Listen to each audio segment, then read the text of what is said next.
الحمد للہ ذی العزت والعلاء رب العالمین والصلاة والسلام على سید الانبیاء والمرسلین والعاقبۃ للمتقین اما بعد فاعوذ باللہ من الشیطان الرجیم بسم اللہ الرحمن الرحیم سبحان الذي أسرى بعبده ليلا من المسجد الحرام إلى المسجد الأقصى الذي باركنا حوله لنريه من آياتنا إنه هو السميع البصير صدق الله مولانا العظيم إن الله وملائكته يصلون على النبي يا أيها الذين آمنوا صلوا عليه وسلموا تسليما اللهم صل على سيدنا ومولانا محمد وعلى آل سيدنا ومولانا محمد وبارك وسلم وصل عليه الصلاة والسلام عليك يا سيدي يا رسول الله الصلاة والسلام عليك يا سيدي يا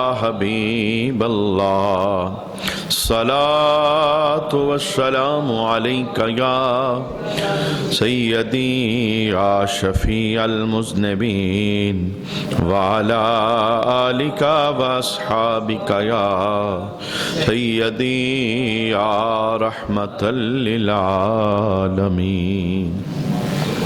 بعد از حمد و صلات لائق عزت و تکریم جمیع احباب سمعین ذی وقار آقا حضور رحمت عالم صلی اللہ علیہ وآلہ وسلم کا سفر معراج مستند روایات کی روشنی کے اندر تفصیل کے ساتھ ہم سماعت کر رہے تھے، اور ہماری گفتگو مسجد اقصیٰ کے صحن کے اندر نبیوں کے خوبصورت اجتماع میں پہنچی تھی۔ آقا حضور رحمت عالم صلی اللہ علیہ وآلہ وسلم نے تمام انبیاء کی امامت کا شرف پایا، اور آقا حضور رحمت عالم صلی اللہ علیہ وآلہ وسلم کی جماعت کروانے کے بعد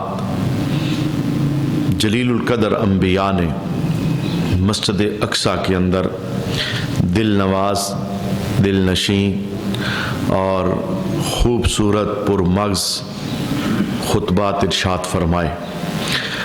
ہر نبی کے خطبے کا حاصل یہ تھا، مدعا یہ تھا کہ نبی کو اللہ کریم نے جس جس نعمت سے نوازا تھا، نبی اس نعمت کا شکر کے طور پر مسجد اقصیٰ میں تمام انبیاء کی جماعت کے سامنے اظہار کر رہا تھا، اور آخر کے اندر آقا حضور رحمت عالم صلی اللہ علیہ وآلہ وسلم کو خطبے کی دعوت دی گئی۔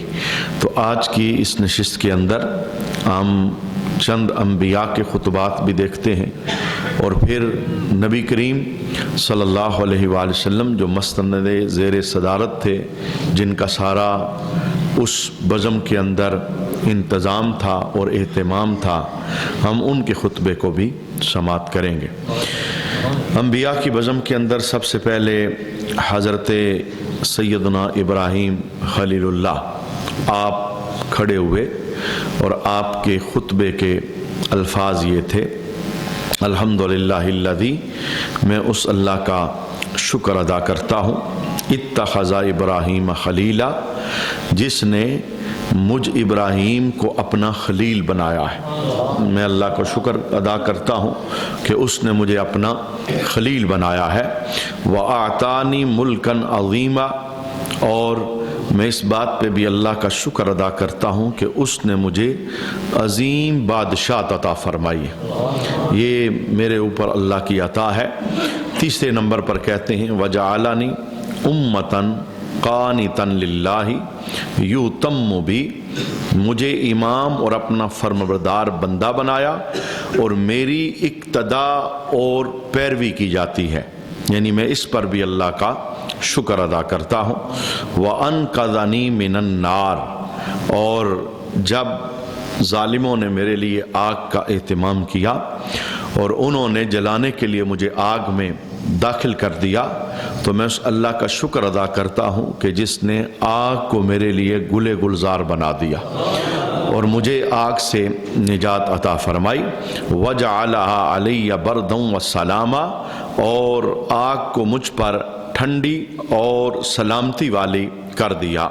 ان الفاظ کے اندر جناب ابراہیم نے انبیاء کی اس خوبصورت جماعت کے درمیان خطبہ ارشاد فرمایا۔ آپ نے خطبے کا حاصل سنا کہ جو انعام اللہ نے حضرت ابراہیم خلیل اللہ کو عطا کیے تھے، انہوں نے ان کا تذکرہ کیا کہ مجھے اللہ نے اپنا خلیل بنایا ہے، مجھے بادشاہی عطا فرمائی ہے، ملک عظیم دیا ہے، میری پیروی کی جاتی ہے، مجھے امام بنایا گیا ہے، آگ سے مجھے نجات دی گئی، آگ میرے اوپر ٹھنڈی ہو گئی، سلامتی والی ہو گئی۔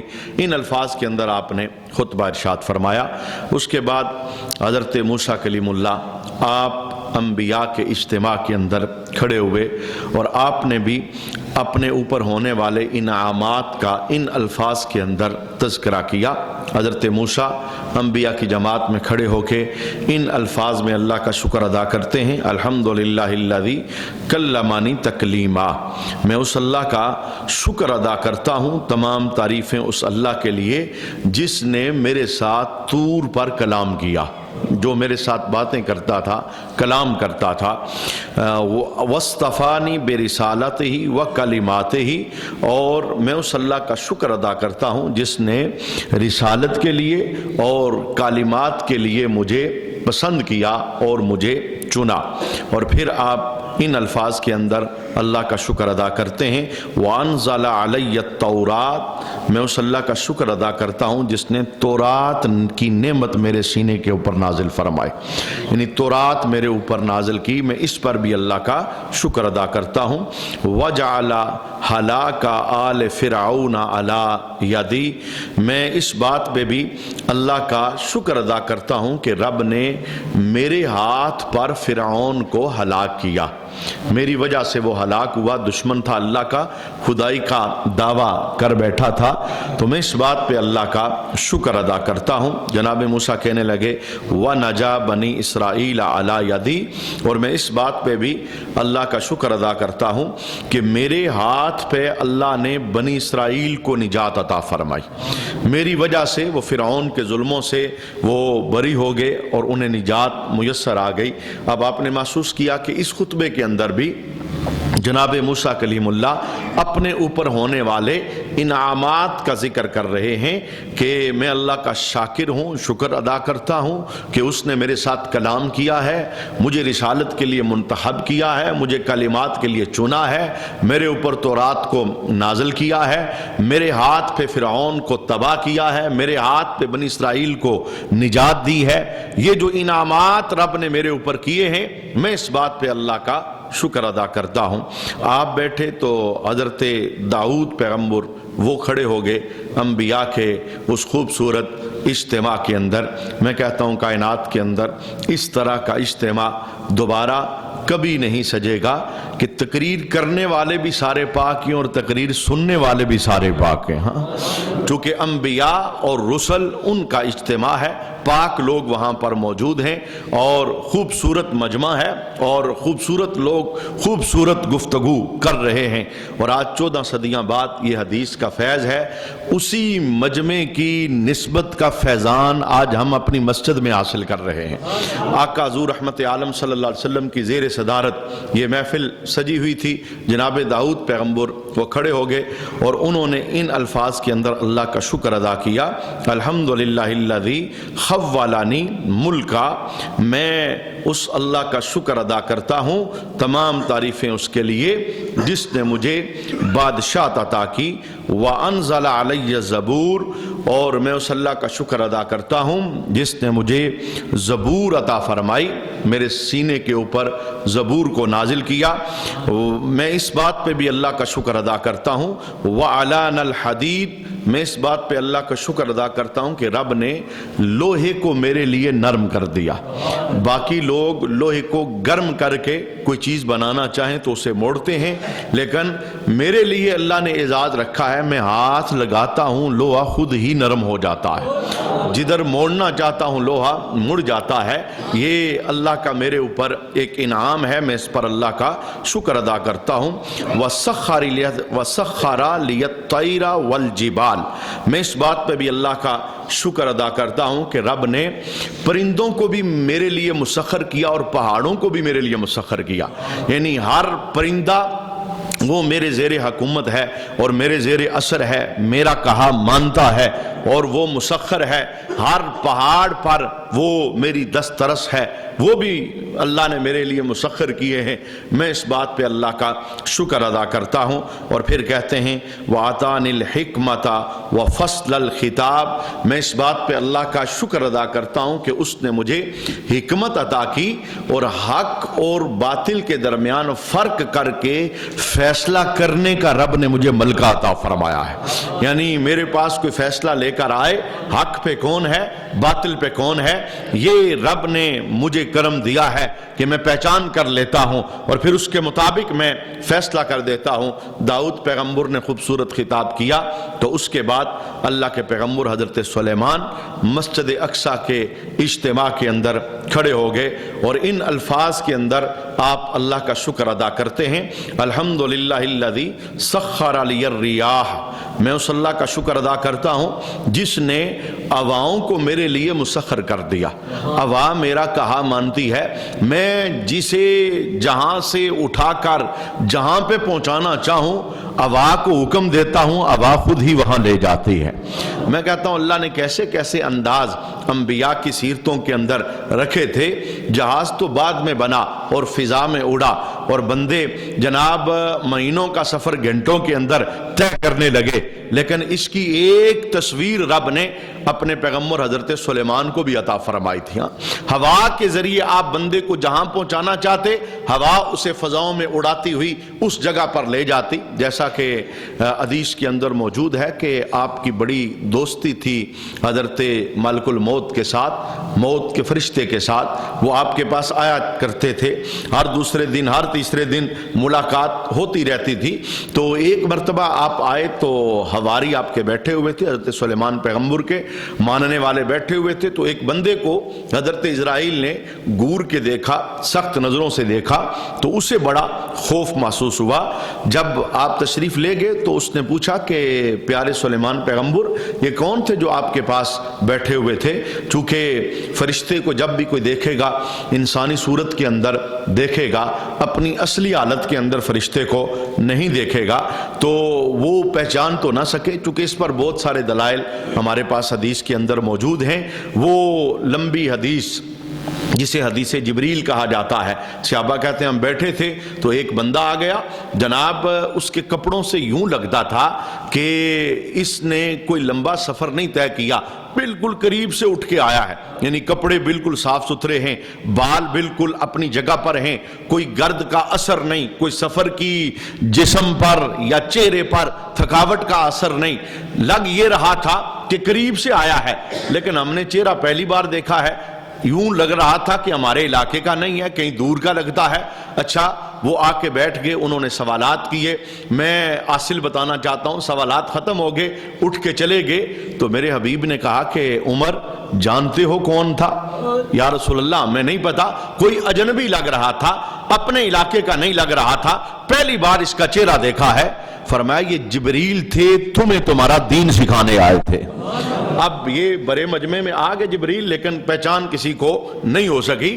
تو فرشتے آتے ہیں لیکن ان کی جو صورت ہوتی ہے وہ کسی نہ کسی، اللہ اکبر، دیا قلبی، یہ میرے محبوب کریم علیہ الصلوۃ والسلام کے ایک صحابی ہیں، اور اللہ نے بڑا انہیں حسن عطا فرمایا تھا، اور بڑے سونے تھے اور بڑے خوبصورت تھے۔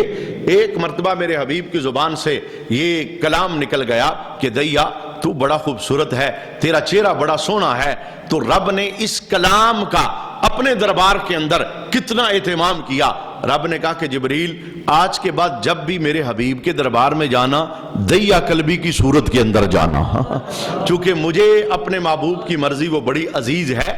محبوب نے دیا قلبی کو سونا کہا ہے، حسن والا کہا ہے، اب جب بھی جانا تو دیا قلبی کی صورت کے اندر جانا۔ تو آپ اس صحابی کی صورت کے اندر محبوب کے پاس حاضر ہوا کرتے تھے۔ تو اس بندے نے کہا کہ حضور یہ جو بندہ بیٹھا تھا اس نے بڑا گور کے دیکھا ہے، میں تو ڈر گیا ہوں۔ تو سلیمان پیغمبر نے کہا یہ تو اسرائیل ہیں اور موت کا فرشتہ ہے، یہ روحیں قبض کرتا ہے۔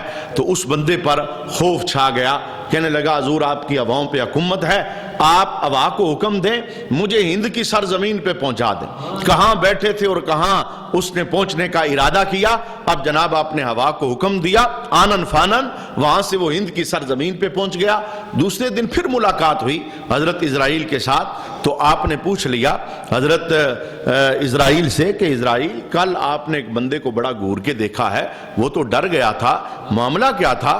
تو حضرت اسرائیل کہنے لگے معاملہ یہ تھا کہ میں نے جب بندے کے چہرے کو دیکھا، چونکہ مجھے پہچان ہے ہر چہرے کی، رب نے میری ڈیوٹی لگائی ہے کب کس کو کہاں پہ اٹھانا ہے، یہ میرا کام ہے، میں بندے پہچانتا ہوں اور بندے کو بھولتا نہیں۔ ایسا نہیں ہوتا کہ ڈیوٹی اور باری کسی اور کی تھی اور میں لے کسی اور کو جاؤں، نہیں، یہ پہچان رب نے مجھے دی ہے، جس کی باری ہوتی ہے مجمع میں سے اسی کو اٹھا کے لے جاتا ہوں۔ یہ اللہ کا ہم نے انتظام نہیں دیکھا جناب، بہت بڑا حادثہ۔ ابھی دیکھیے ترکی کے اندر زلزلہ ہوا تو 4 دن کے بعد بھی ملبے سے نکلے زندہ بندے وہ اللہ کا ذکر کرتے ہوئے باہر آ گئے۔ مانا کیا، اسرائیل جانتے تھے ملبے نیچے آ گیا ہے پر ابھی وقت پورا نہیں ہوا، سانسیں چلیں گی، سانس بند تب ہوگی جب وقت مقررہ آ جائے گا اور وقت اجل آ جائے گا۔ اچھا، اسرائیل کہنے لگے کہ میں نے اسے گور کے اس لیے دیکھا تھا کہ میں جب اس کے چہرے کو میں نے دیکھا تو میں پہچان گیا کہ یہ وہ بندہ ہے، کل میں نے اس کی روح کو ہند کی سرزمین پہ قبض کرنا ہے، یہ بیٹھا ہے آپ کے پاس اور کوئی ظاہری اسباب نظر نہیں آتا، یہ وہاں پہنچے گا کیسے؟ روح تو ادھر قبض نہیں ہوگی، روح تو وہاں ہوگی اور ہوگی بھی کل۔ تو حضرت سلیمان پیغمبر نے کہا تو پھر کام بڑا آسان ہو گیا ہے، اس بندے نے خود ہی وہاں جانے کا مطالبہ کیا ہے، وہ وہاں پر پہنچ گیا ہے۔ کہنے کا معنی کیا، میں نے جو جملہ بولنا چاہا، ہواؤں پر حکومت اللہ نے حضرت سلیمان پیغمبر کو عطا فرمائی تھی، اور آپ اس شکر پر اور اس نعمت پر رب العالمین کے دربار کے اندر شکر کے کلمات بول رہے تھے کہ میں اللہ کا شکر ادا کرتا ہوں جس نے ہواؤں پر مجھے حکومت عطا کی، والجن والانس، اور اللہ نے جنوں کو اور انسانوں کو میرے لیے مسخر کر دیا۔ جن بھی میرا کہا مانتے ہیں اور انسان بھی میرا کہا مانتے ہیں۔ عظیم الشان بادشاہی تھی آپ کی جناب، یہ وہ مسجد آپ تعمیر کروا رہے تھے اور اتنے بڑے بڑے کام آپ جنات سے کرواتے تھے، اور مکانوں کی تعمیرات، بلند و بالا مکانات اور راستے بنوانے اور بہت سارے کام آپ جنات سے کرواتے تھے۔ رب نے تابع کر دیا تھا جنات کو کہ وہ ارد گرد نہیں جا سکتے۔ اور پھر یہ بھی دیکھیے آپ کی اللہ کے دربار کے اندر جانے کا جب وہ سات اور گھڑی آ گئی اور آپ اس وقت بھی کام کروا رہے تھے، کبھی ہم تفصیل میں وہاں پہنچے، اس وقت بھی آپ کام کروا رہے تھے اور آپ ایک لکڑی کے سہارے کے اوپر کھڑے تھے اور کام کروا رہے تھے، نگرانی ہو رہی تھی۔ جن مسلسل کام میں مصروف ہیں تو رب نے ادھر ہی اپنے پیارے کو اپنے دربار میں بلا لیا۔ لیکن اللہ کے پیغمبر ہیں، رب نے چاہا کہ یہ یہاں پہ کھڑے رہیں، اور کتنا زمانہ بیت گیا وہ کھڑے رہے، جن کام پہ لگے رہے۔ پھر رب کے حکم کے ساتھ ایسا ہوا کہ وہ جو لکڑی تھی اسے کیڑے نے کھانا شروع کیا، اور جب لکڑی کو کیڑے نے کھانا شروع کیا اور جناب زمین کے اوپر تشریف لائے تو پھر جنات کو پتا چلا یہ تو کب سے دنیا سے تشریف لے گئے ہیں. تو یوں آپ کی حکومت جنات کے اوپر تھی، بڑے بڑے کام آپ جنات سے کروایا کرتے تھے. جنوں کو بھی مسخر کیا اور انسانوں کو بھی مسخر کیا. حضرت سلیمان پیغمبر ایک اور نعمت کو بیان کرتے ہیں، کہتے ہیں وَعَلَّمَنِي وَسَخَّرَ لِيَ الشَّيَاطِينَ، میں اس اللہ کا شکر ادا کرتا ہوں جس نے شیطانوں کو میرے لیے مسخر کیا. یعملون ما شئت من محاریب و تماثیل، جو میں چاہتا ہوں وہ کرتے ہیں. پہاڑ بناتے ہیں، انہیں توڑتے ہیں، عمارتیں بناتے ہیں، تصاویر بناتے ہیں، جو میں ان سے کرواتا ہوں وہ کرتے ہیں. یہ میرے اوپر اللہ کا شکر ہے. وَعَلَّمَنِي مَنطِقَ الطَّيْرِ وَكُلَّ شَيْءٍ، میں اس بات پہ بھی اللہ کا شکر ادا کرتا ہوں کہ رب نے پرندوں کی بولی بھی مجھے عطا فرمائی ہے. میں اس پر بھی آپ کے سامنے کلام کر چکا. یہ جتنے نبی بول رہے ہیں، آپ نے سنا جناب موسیٰ کا کلام، آپ نے سنا جناب ابراہیم کا کلام، آپ نے سنا جناب داؤد کا کلام، اور آپ نے سن رہے ہیں جناب سلیمان پیغمبر کا کلام. یہ جتنے نبی نعمتوں کے متعلق بول رہے ہیں، رب نے یہ دیا، رب نے یہ دیا، یہ سارا اکٹھا کر کے بلکہ اس سے بڑھا کر تنہا رب نے محبوب کو عطا فرمایا تھا. یہ پرندوں کے ساتھ بات کرنا، یہ اونٹ کے ساتھ کلام کرنا، یہ بکری کی بولی کو سن لینا، یہ ارنی کے ساتھ کلام کرنا، یہ تو میرے حبیب کے خواص میں سے ایک خاصہ تھا. جب پک ڈنڈی پہ سرکار سفر کر رہے تھے، اونٹ بل بلاتا ہوا آ کے اپنا سر حبیب کے قدموں پہ رکھتا ہے، تو میرے حبیب نے فرمایا میرے صحابہ جانتے ہو کیا کہہ رہا ہے؟ صحابہ کہتے ہیں اللہ و رسول عالم، حضور بل بلا رہا ہے، ہم نہیں جانتے یہ کیا کہہ رہا ہے. فرمایا یہ اپنے مالک کی شکایت میرے پاس لگا رہا ہے کہ چارہ کم دیتا ہے، کام مجھ سے زیادہ لیتا ہے. یعنی آقا حضور کو تو رب نے ہر چیز کی بولی عطا فرمائی تھی، اور اس کے پیچھے لاجک کیا تھی؟ ارسلت الی الخلق کافہ، جتنے نبی آئے تھے علاقے کے نبی تھے، قوم کے نبی تھے، اور سونے کو رب نے دنیا میں بھیجا، یہ بھی ساتھ اعزاز دیا. ارسلت الی الخلق کافہ، ساری مخلوقات کا رسول بنا کے رب نے دنیا میں بھجوایا تھا. اس لیے ساری بولیاں آقا حضور رحمت عالم صلی اللہ علیہ وآلہ وسلم جانتے تھے. تو جناب سلیمان پیغمبر کہتے ہیں کہ میں اللہ کا شکر ادا کرتا ہوں کہ جس نے پرندوں کی بولی مجھے عطا فرمائی اور ہر شے کی بولی مجھے عطا فرمائی. وَأَسَالَ لِي أَيْنَ الْقِطْرِ، اور میں اس بات پہ بھی اللہ کا شکر ادا کرتا ہوں کہ جس نے میرے لیے پگھلے ہوئے تانبے کا چشمہ بنا دیا. یہ بھی اللہ کا میرے اوپر ایک احسان ہے. وَآتَانِي مُلْكًا عَظِيمًا، اور اس نے مجھے عظیم بادشاہت عطا فرمائی. اور لا ينبغي لأحد من بعدی، کہ میرے بعد یہ بادشاہت کسی کے لیے نہیں ہوگی. یعنی ایسی عظیم بادشاہی رب نے مجھے عطا فرمائی. یہ خطبہ تھا جناب سلیمان پیغمبر کا. آپ نبیوں کے اجتماع میں بیٹھے تو حضرت عیسیٰ روح اللہ آپ کھڑے ہو گئے، اور آپ نے کن الفاظ کے اندر اللہ کا شکر ادا کیا؟ الحمدللہ الذی علمنی التوراۃ والانجیل، میں اس اللہ کا شکر ادا کرتا ہوں جس نے مجھے تورات بھی عطا فرمائی اور انجیل بھی عطا فرمائی.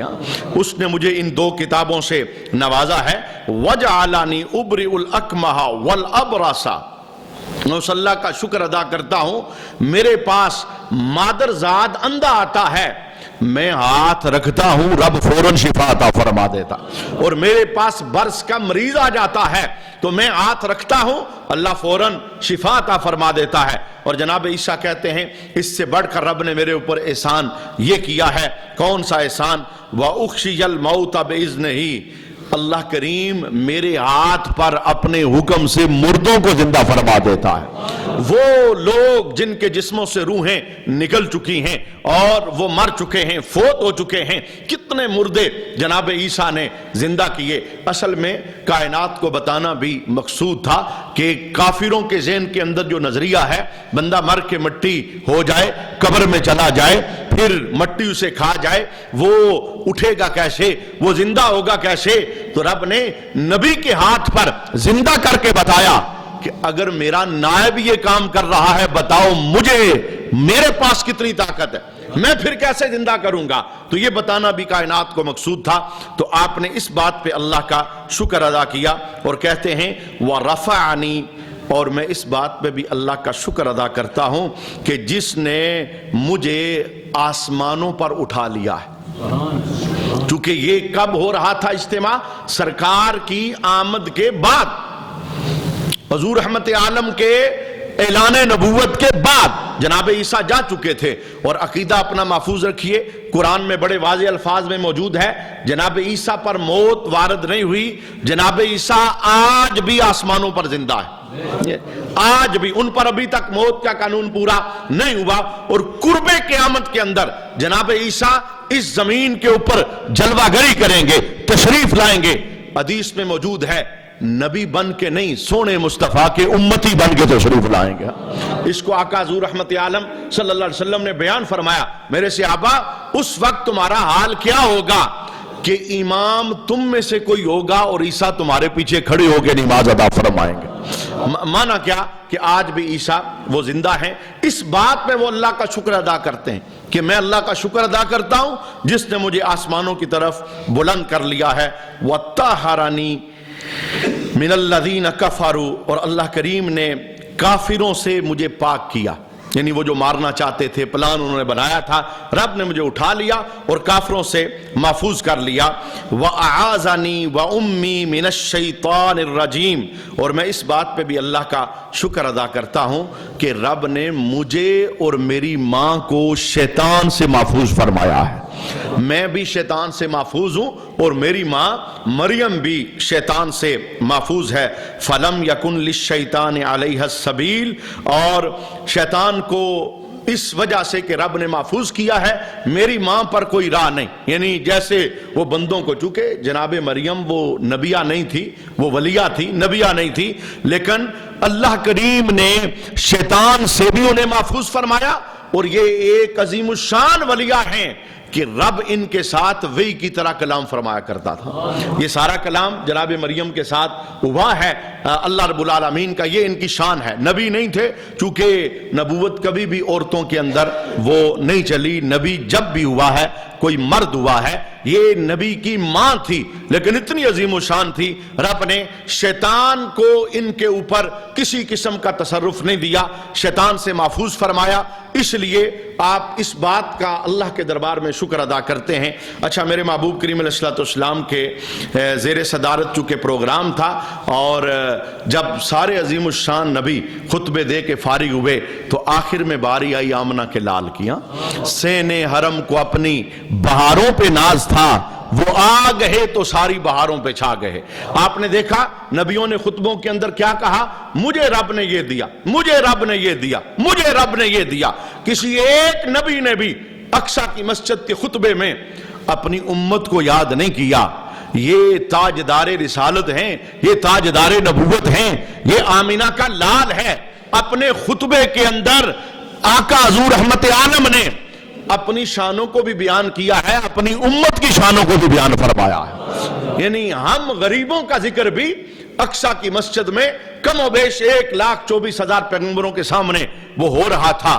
اور کس کے وسیلے سے؟ ہمارے نبی کے وسیلے سے ہو رہا تھا.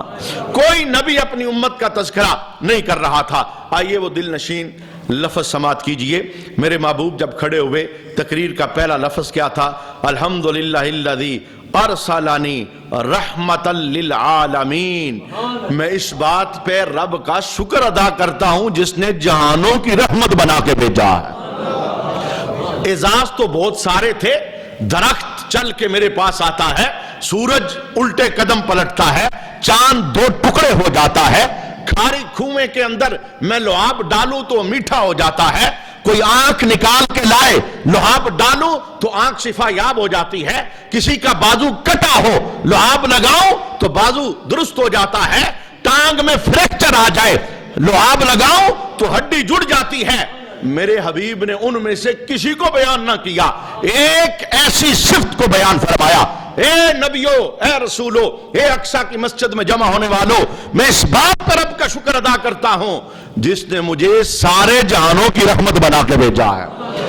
مانا کیا تھا کہ سارے جہانوں میں جناب آدم بھی تھے، جناب موسیٰ بھی تھے، جناب داؤد بھی تھے، جناب سلیمان بھی تھے. مانا کیا تھا کہ اے سلیمان آپ کی حکومت ہواؤں پر تھی، اے داؤد آپ لوہا نرم کر رہے تھے، اے موسیٰ آپ رب سے کلام کر رہے تھے، اے عیسیٰ آپ مردے زندہ کر رہے تھے۔ وہ بھی تو جہانوں میں سے ایک جہان تھا، اور رب نے اس جہان کی بھی مجھے رحمت بنا کے بھیجا تھا۔ مانا کیا تھا کہ عیسیٰ مردہ آپ کے ہاتھ میں زندہ ہو رہا تھا، رحمت مجھ محمد کی چل رہی تھی۔ اے سلیمان پیغمبر، جن آپ کا کہنا مان رہے تھے، جھکے ہوئے تھے، کام پہ لگے تھے، بظاہر حکم آپ کا تھا لیکن رحمت مجھ محمد کی چل رہی تھی۔ اے موسیٰ آپ طور پہ جا کے رب سے باتیں کر رہے تھے، وہ بھی زمانوں میں سے ایک زمانہ تھا، کلام آپ کا چل رہا تھا، رحمت مجھ محمد کی چل رہی تھی۔ یعنی یہ ایک شان ایسی تھی جس میں ساری شانوں کو اللہ کے حبیب نے وہ اپنے دامن کے اندر لے لیا کہ اے نبیو تمہاری اونچی شانیں ہیں، لیکن ہر دور کی رحمت رب نے مجھ محمد کو بنا کے بھیجا ہے۔ میں بلکہ اس رحمت کا حصہ میں یوں بھی بیان کرنا چاہتا ہوں، جناب ماں کو نہیں خبر کہ بیٹے کے ساتھ کیا ہونے والا ہے، لیکن حبیب جملہ کیا بولتے ہیں، کہتے ہیں کہ امتی کے پاؤں میں کانٹا بعد میں چبھتا ہے، درد مجھ محمد کو پہلے ہوتا ہے۔ امتی کا درد، امتی کی فکر، امتی کی طلب اور امتی کے ساتھ خیر والا معاملہ زندگی بھر میں میرے محبوب نے کیا ہے، اور صرف زندگی نہیں، وہ روشن الفاظ بھی وہ امتی کو ذہن میں رکھنے چاہیے، اور پھر اس تناظر میں اس خطبے کے اس جملے کو سمجھنا چاہیے کہ جب سونا نبی موت کے قانون کے پورا ہونے کے بعد قبر انور کے اندر اترتا ہے، فضل بن عباس کہتے ہیں جسد اطہر کو میں نے قبر کے اندر رکھا تو میں نے کیا دیکھا، رائی تو شفتین یتحرکو، سونے کے ہونٹ حرکت کر رہے تھے، میں نے کان ہونٹوں کے قریب کیے تو قبر سے صدا آ رہی تھی، یا رب حب لی امتی، یا رب حب لی امتی۔ تو سونا جو رحمت دے رہا ہے تو یہ تو مرنے کے بعد بھی امتی کے کام آ رہی ہے۔ اور اس پر اور بھی بہت سارا کلام ہے، لیکن پہلا جملہ یہ ہے، میرے حبیب کہتے ہیں اے نبیو میں اس بات پہ اللہ کا شکر ادا کرتا ہوں جس نے مجھے جہانوں کی رحمت بنا کے بھیجا ہے، وَكَافَةً لِلنَّاسِ بَشِيرًا وَنَذِيرًا، میں اس بات پہ بھی اللہ کا شکر ادا کرتا ہوں جس نے سارے انسانوں کی طرف خوشخبری دے کے بھی بھیجا ہے، ڈر دے کر بھی بھیجا ہے۔ میں جنت کی بات بھی بتاتا ہوں، میں دوزخ کے عذابات بھی تمہیں دکھاتا ہوں، میں جنت جانے والے راستے بھی بتاتا ہوں، میں دوزخ سے رکنے کی راہیں بھی تمہیں بتاتا ہوں۔ یہ بھی اللہ کا میرے اوپر اعزاز ہے۔ ایک بار نہیں ہوا، کئی بار ایسا ہوا کہ سرکار نے ان الفاظ میں شکر، جب علقمہ کی زبان پہ کلمہ جاری ہو گیا تو قبر پہ کھڑے ہو کے اللہ کے حبیب نے کیا کہا تھا، میں اس اللہ کا شکر ادا کرتا ہوں جس نے مجھ محمد کی وجہ سے علقمہ کو آگ سے محفوظ فرمایا ہے۔ یعنی یہ آقا حضور رحمت عالم صلی اللہ علیہ وآلہ وسلم کی اس امت کے ساتھ خصوصی شفقت اور مہربانی ہے۔ ڈر بھی سناتا ہوں اور خوشخبری بھی سناتا ہوں، اور پھر کیا کہتے ہیں، وَأَنزَلَ عَلَيَّ الْفُرْقَانَ فِيهِ تِبْيَانُ كُلِّ شَيْءٍ، میں اس اللہ کا شکر ادا کرتا ہوں جس نے مجھے ایسی کتاب دی ہے جس میں ہر چیز کا بیان موجود ہے، جس میں کوئی کمی نہیں، کوئی کجی نہیں۔ جتنی کتابیں آئیں، زبور، تورات، انجیل، صحیفے، وہ سارے کے سارے امتوں نے ان کے ساتھ وفائیں نہیں کی، وہ ختم ہو گئے، اپنی اصلی حالت میں موجود نہیں۔ رب نے ایسا قرآن دیا ہے قیامت تک میرا قرآن ہی چلے گا، اسی کا بیان، اور اس کے اندر ہر چیز موجود ہے۔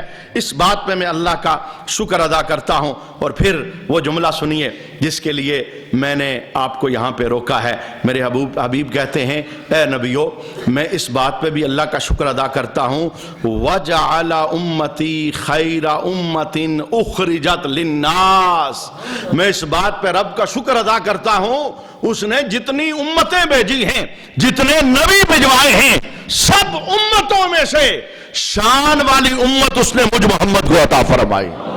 یہ وہ اعزاز ہے۔ جناب موسیٰ نے امت کا نام نہیں لیا، جناب عیسیٰ نے امت کا نام نہیں لیا، داؤد، یحییٰ، یوسف، یونس، کسی نے امت کا تذکرہ نہیں کیا۔ بڑے نبیوں کے اجتماع میں سرکار کہتے ہیں میں رب کا شکر ادا کرتا ہوں جس نے مجھے سب سے شان والی امت عطا فرمائی۔ یہ پہلا جملہ امتی کے نام، اور دوسرا جملہ وَجَعَلَ أُمَّتِي أُمَّةً وَسَطًا، میں اس بات میں بھی اللہ کا شکر ادا کرتا ہوں جس نے میری امت کو درمیانی امت بنایا ہے۔ اس سے پہلے سارے نبی، درمیان میں ہم، اور ہمارے بعد قیامت۔ اب ہمارے بعد کوئی اور امت نہیں آئے گی، ہم آخری امت ہیں۔ اور پھر میرے حبیب نے اگلا جملہ کیا بولا؟ وَجَعَلَ أُمَّتِي هُمُ الْأَوَّلُونَ وَهُمُ الْآخِرُونَ۔ میں اس بات پہ بھی شکر ادا کرتا ہوں، رب نے میری امت کو اول بھی بنایا ہے اور آخر بھی بنایا، اول بھی بنایا ہے آخر۔ اچھا آخر ہم ہیں، یہ بات تو سمجھ ہے، ہم اول ہیں، اس کا معنی کیا ہے؟ میرے حبیب دوسری حدیث میں خود کہتے ہیں میری امت اول ہے، اس وقت تک تمام امتوں پر جنت جانا حرام ہوگا جب تک میری امت کا ایک بندہ جنت میں داخل نہیں ہو جاتا۔ یہ معنی یہ دنیا میں آنے کے اعتبار سے سب سے آخر ہیں اور جنت جانے کے اعتبار سے سب سے پہلا نمبر رب نے عطا فرمایا۔ یہ مسجد اقصی کے اندر آقا حضور اس کا تذکرہ کر رہے تھے، وَجَعَلَ أُمَّتِي هُمُ الْأَوَّلُونَ وَهُمُ الْآخِرُونَ وَشَرَحَ صَدْرِي وَوَضَعَ عَنِّي وِزْرِي وَرَفَعَ لِي ذِكْرِي وَجَعَلَنِي فَاتِحًا وَخَاتِمًا۔ میرے حبیب کہتے ہیں میں اللہ کا شکر ادا کرتا ہوں جس نے میرے ذکر کو بلندیاں عطا فرمائی، مجھے فاتح بنا کے بھیجا اور مجھے خاتم بنا کر بھیجا۔ یہ مسجد اقصی کے اندر نبیوں کے اجتماع میں آقا حضور رحمت عالم صلی اللہ علیہ وآلہ وسلم کا خوبصورت خطبہ تھا، جس خطبے کا حاصل یہ تھا کہ سونا وہاں بھی امت کو یاد فرما رہا تھا، صرف مسجد اقصی میں نہیں۔ جب آقا حضور بلند ہوئے، تمام بلندیوں کو نیچے چھوڑ کے لا مکان کی بلندیوں سے آگے رب کے دربار میں پہنچے تو رب نے پوچھا سونیا کیا لے کے آیا ہے؟ یار یار کے پاس آئے تو تحفہ لے کے آتا ہے، آپ کیا لے کے آئے ہو؟ تو آقا نے فرمایا دو چیزیں لایا ہوں، ایک اپنی عاجزی لایا ہوں، دوسرا گناہگار امت لے کے آیا ہوں۔ امت کو تو سرکار اللہ کے دربار کے اندر نہیں بھولے، اور میں کہتا ہوں امتی بھی سرکار کو نہ بلائے۔ یہ وفا تو نہیں ہے نا کہ سال سال یاد ہی نہ آئے، ہر چڑھتے سورج کے ساتھ درود کی صورت میں اپنے نبی کے ساتھ رابطہ مستحکم کرنا چاہیے، مضبوط کرنا چاہیے۔ کوئی رات ایسی بسر نہ ہو جب آمنہ کے لال پہ درود و سلام نہ پیش کیا جائے۔ یہ اصل کے اندر امتی کا اپنے نبی سے رابطہ مضبوط کرنے کا خوبصورت ذریعہ ہوتا ہے۔